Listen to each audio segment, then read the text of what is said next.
অস্থির সিমের বিচি রেসিপি। এমন করে সিমের বিচি রান্না করলে আর কোনোদিন সিমের বিচি ফালাই দেবেন না। শীতের সিম অনেকভাবেই খাইছেন, একবার এভাবে খাইয়া দেখেন। প্রথমে একটা কড়াইয়ে দিয়া দিলাম তেল। সেই তেলে দিয়া দেবো পেঁয়াজ কুচি। আমি এইখানে 1/4 কাপ পেঁয়াজ নিছি। পেঁয়াজটারে এখন কিছুক্ষণ ভাইজা নেবো। পেঁয়াজটারে আমি কিন্তু খুব কড়া করে ভাইজা নিই না, অল্প একটু ভাজছি। পেঁয়াজটারে ভাজার পরে আস্ত গরম মশলা দিয়ে দেবো।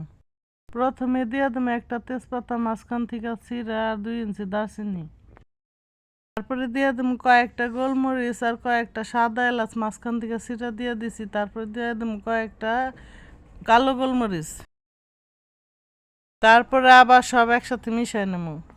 আপনারা চাইলে অল্প একটু জয়ত্রী আর কালো এলাচও ব্যবহার করতে পারেন। তারপরে দিয়ে দিলাম একটা মিডিয়াম সাইজের টমেটো কুচি। টমেটোটারে সফট হয়ে আসা পর্যন্ত ভাইজা নেব। টমেটোটা সফট হয়ে গেলে দিয়ে দেবো আদা রসুন বাটা। আমি এখানে 1.5 চামচ আদা রসুন বাটা ব্যবহার করছি। আদা রসুনের কাঁচা গন্ধ যাওয়া পর্যন্ত আদা রসুনটা ভালো করে ভাইজা নিতে হবে। তরকারির টেস্ট ভালো পাইতে চাইলে আদা রসুনটা ভালো করে ভাইজা নিলে তরকারির টেস্ট ভালো আসে। ভালো করে ভাজার পরে দিয়ে দেবো অল্প একটু পানি। পানিটা সব কিছুর সাথে মিশিয়ে নেব। তারপরে দিয়ে দেবো 2 চা চামচ মরিচের গুঁড়া। তারপরে দিয়ে দেবো 1 চা চামচ হলুদের গুঁড়া। তারপরে দিয়ে দেবো 1 চা চামচের একটু কম ধনিয়ার গুঁড়া, জিরার গুঁড়া, স্বাদ মতো লবণ। তারপরে সব একসাথে মিশিয়ে নেব। তারপরে মশলাটা ভালো করে কষাইতে থাকবো। কষাইতে কষাইতে যখন তেল ছেড়ে দেবো তখন দিয়ে দেবো মাংস।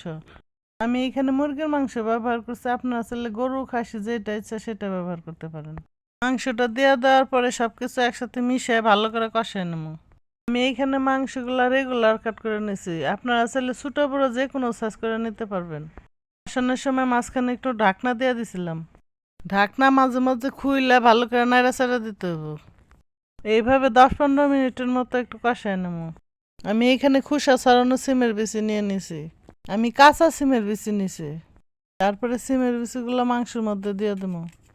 দেওয়ার পরে সিমের বিচিগুলো আবার মাংসের সাথে ভালো করে কষায় নেব।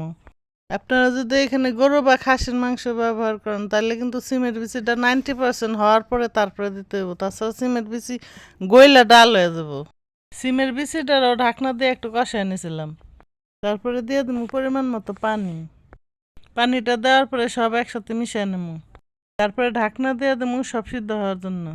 মাঝে মাঝে ঢাকনা খুলে এভাবে নাইড়া চেড়ে দিব। সিমের বিচি আর মাংস সিদ্ধ হয়ে গেলে আর ঝোলটা আপনার মনের মতো হইলে রেডি। ভিডিওটা ভালো লাগলে লাইক করবেন, সাবস্ক্রাইব করবেন এবং বন্ধু বান্ধবের সাথে শেয়ার করবেন।